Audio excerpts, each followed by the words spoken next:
वह कठिन परिश्रम करता है ताकि परीक्षा में पास हो सके। क्या तुम नहीं जानते अपने सीनियर से कैसे बात करते हैं?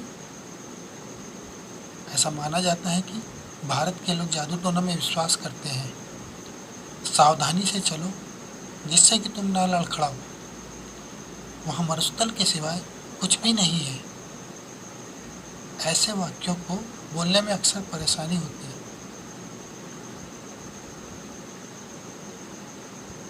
और वो भी कब? जब हमें इंग्लिश में बोलने की आवश्यकता पड़े तो। किंतु अब ये परेशानी खत्म हो जाएगी। क्यों? क्योंकि हमें बहुत ही साधारण तरीके से इसे समझने का प्रयास करेंगे और निश्चित ही हमारी इस समस्या का समाधान हो जाएगा। वो क्या है ना कि सारी समस्या की जड़ सिर्फ एक बात है, और वो ये है कि हम शब्दों को उचित स्थान में रखकर जो बोलने की कला है उसमें थोड़ा सा असहज महसूस करते हैं, या हमें वो पैटर्न, वो व्यवस्था का पूर्ण ज्ञान नहीं हो पाता है। किंतु आपकी इस समस्या का समाधान निश्चित ही आज हो जाएगा। तो लेट्स सी स्टार्ट। देखिए, मैंने यहाँ पर कुछ हिंदी में वाक्य लिख के रखे हैं। वह कड़ी मेहनत करता है ताकि परीक्षा में पास हो सके, जो कि मैंने पहले कहा था। उसी का दूसरा वाक्य है, रवि प्रतिदिन 1 किलोमीटर दौड़ता है ताकि वह प्रतिस्पर्धा में सफल हो सके। अब हमें इसे इंग्लिश में बोलना है, तो हम इसे किस तरह से बोलेंगे? ये रहा हमारा pattern. So that dot dot dot या गैप में, उसकी हिंदी होती ताकि फिर गैप फिर सके। तो यहाँ पर मैंने उसी सेंटेंस को इंग्लिश में ट्रांसलेट करके रखा है। तो उसका इंग्लिश ट्रांसलेशन देखिए, he works hard so that he may success in the examination. वह कड़ी मेहनत करता है ताकि परीक्षा में पास हो सके। मतलब जहाँ पर हम ताकि वाले शब्द आते हैं वहाँ पर हम सो दैट का प्रयोग करेंगे। और मे के बारे में आप जानते हैं कि जहाँ भी सके, सका जैसे हिंदी वर्ड आते हैं वहाँ पर मे का प्रयोग किया करते हैं, और उसके बाद वर्ब का फर्स्ट फॉर्म यूज़ करते हैं। तो यदि हम हिंदी में सेंटेंस बोल रहे हैं वो कड़ी मेहनत करता है ताकि परीक्षा में पास हो सके, तो हमें इंग्लिश में ट्रांसलेट करना होता है कि works hard so that he may success in the examination. दूसरा एग्जाम्पल देखिएगा, Ravi runs 1 kilometre every day so that he may success in the competition. अर्थात रवि प्रतिदिन 1 किलोमीटर दौड़ता है ताकि वह प्रतिस्पर्धा में सफल हो सके। इंग्लिश ट्रांसलेशन है, Ravi runs 1 kilometre every day so that he may success in the examination, in the competition।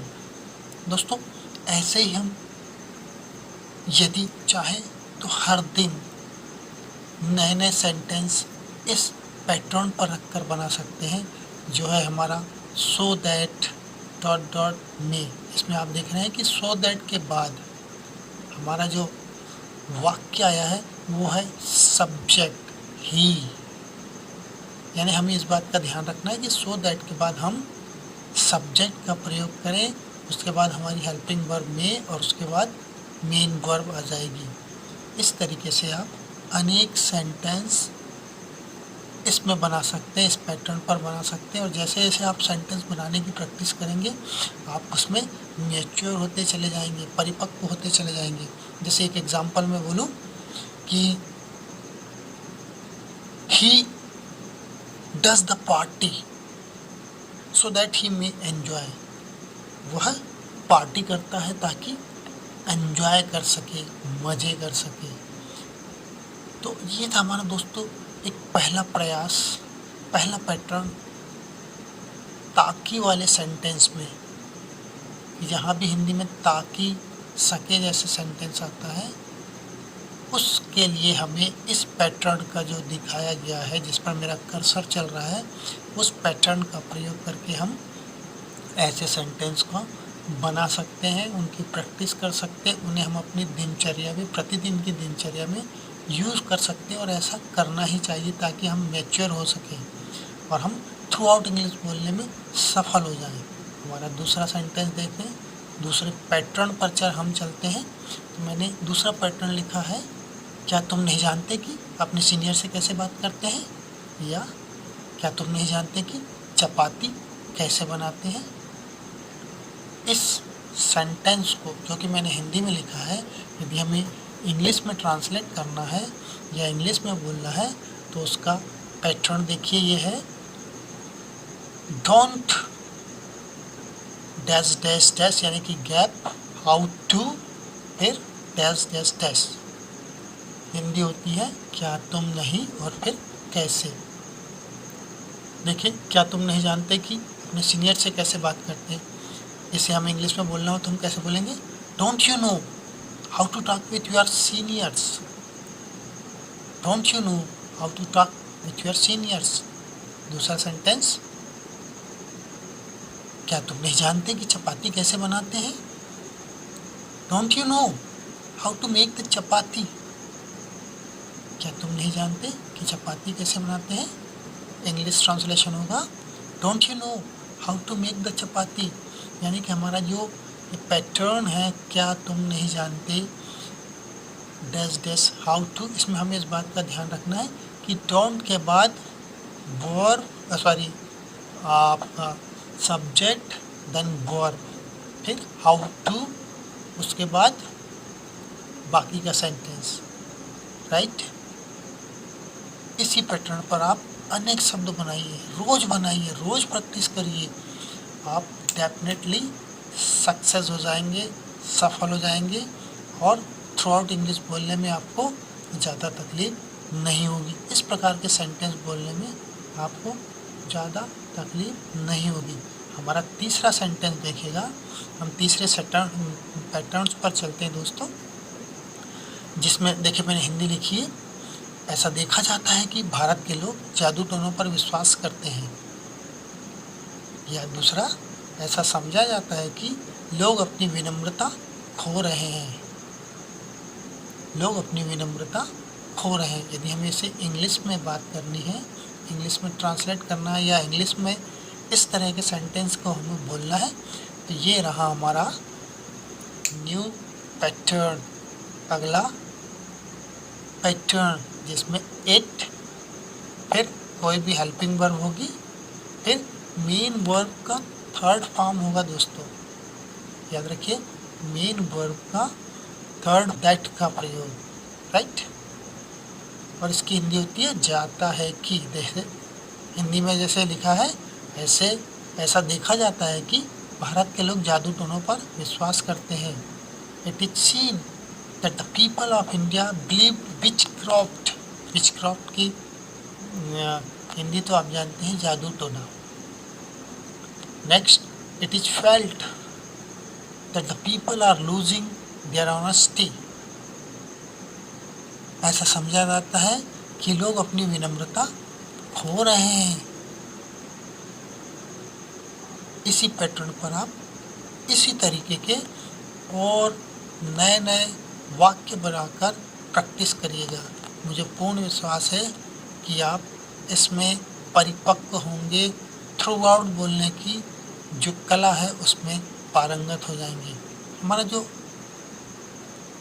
अगला सेंटेंस है दोस्तों, हमारा जो अगला सेंटेंस है उसको यदि हम पैटर्न पर जाएंगे तो हमारा पैटर्न है लीस्ट शुड बी, सॉरी ये ओ नहीं है, इसे हम काट दें और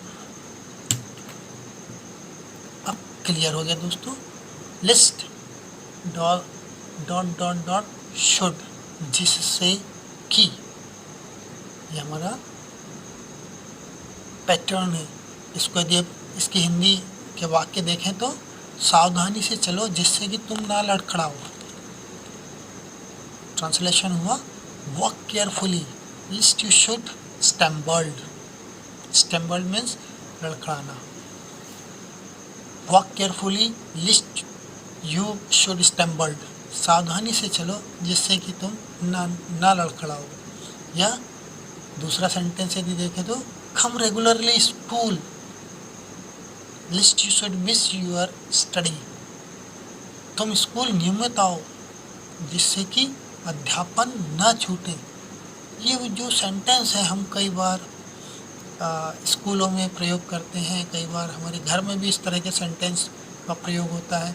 लेकिन यदि हमें इंग्लिश बोलना है, इंग्लिश में बात करनी है, हमें अपनी इंग्लिश मैच्योर करनी है, तो हमें इस तरह के सेंटेंसों का बार बार अभ्यास करना चाहिए। पहले हिंदी में लिखिए, फिर उसकी इंग्लिश बनाने की कोशिश करिए, तब आप निश्चित रूप से इंग्लिश बहुत ही सरल तरीके से, बहुत ही स्मूथली बोल पाएंगे और सीख पाएंगे। जो मेरा अगला प्रयास है, जो मैंने अगला अभ्यास किया है दोस्तों, उसका एग्जाम्पल आप देखेंगे। वहाँ मरुस्थल के सिवा कुछ भी नहीं है। वहाँ मरुस्थल के सिवा कुछ भी नहीं है। इट मीन्स ये जो दो मैंने हिंदी में वाक्य लिखे हैं, पहला है वहाँ मरुस्थल के सिवा कुछ नहीं है, और दूसरा संसार में दुख के अलावा कुछ नहीं है। ये अक्सर बोले जाने वाले शब्द हैं जो जब सिचुएशन आती है, अकॉर्डिंग टू द सिचुएशन हम इनका प्रयोग करते रहते हैं। तो इसको यदि हम ट्रांसलेट करने की कोशिश करें तो आप देखेंगे कि देयर, फिर हेल्पिंग वर्ड, फिर नथिंग बट। इट मीन्स इस तरह का ये हमारा पैटर्न होगा कि हम इसका उपयोग इस पैटर्न के हिसाब से करें दोस्तों, तो निश्चित रूप से जिस वाक्य में के सिवा या कुछ भी नहीं जैसे हिंदी आती है, उसमें हम सफल हो जाएंगे। उसमें हम बोलने में भी सफल होंगे, लिखने में भी सफल होंगे और समझने में भी सफल होंगे। देखिए, there is nothing sand in the desert. There is nothing sand in the desert. वहाँ मरुस्थल के सिवा कुछ भी नहीं है। दूसरा sentence, there is nothing in but misery in the world. हमेशा there is misery, there is nothing in but misery in the world. संसार में दुख के अलावा कुछ भी नहीं है। दोस्तों, ये वो सेंटेंस है जो जब परिस्थितियों में हमको बोलना पड़ता है, जिन जैसी परिस्थितियाँ आती हैं, इन सेंटेंस, इन पैटर्न के अनुसार हमको जब अपने सेंटेंस को इंग्लिश में बोलना पड़ता है तो थोड़ी सी कन्फ्यूज़न होती है कि हमें वो पैटर्न मालूम नहीं रहता और हम हमेशा ही कुछ ऐसा बोल जाते हैं जो लोगों की समझ से बाहर हो जाता है।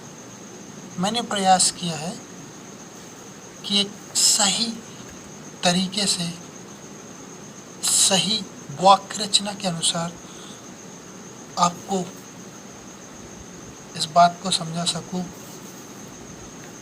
कि हम अपनी इंग्लिश को पैटर्न के थ्रू कैसे इम्प्रूव कर सकते हैं। तो बस दोस्तों, आज के लिए इतना ही। मेरा ये वीडियो आपको कैसा लगा? यदि ये प्रयास आपको अच्छा लगा तो आप इसे लाइक करिए, सब्सक्राइब करिए और लोगों तक इसे पहुंचाने का प्रयास करिए, फॉरवर्ड करिए, ताकि अन्य लोगों को भी इसका फ़ायदा प्राप्त हो। और मुझे कमेंट्स करके बताइएगा कि मेरा ये वीडियो आपको कैसा लगा। Okay, have a nice day. आपका दिन शुभ हो, आप दिन भर प्रसन्नचित्त रहें, प्रफुल्लित रहें। Bye bye.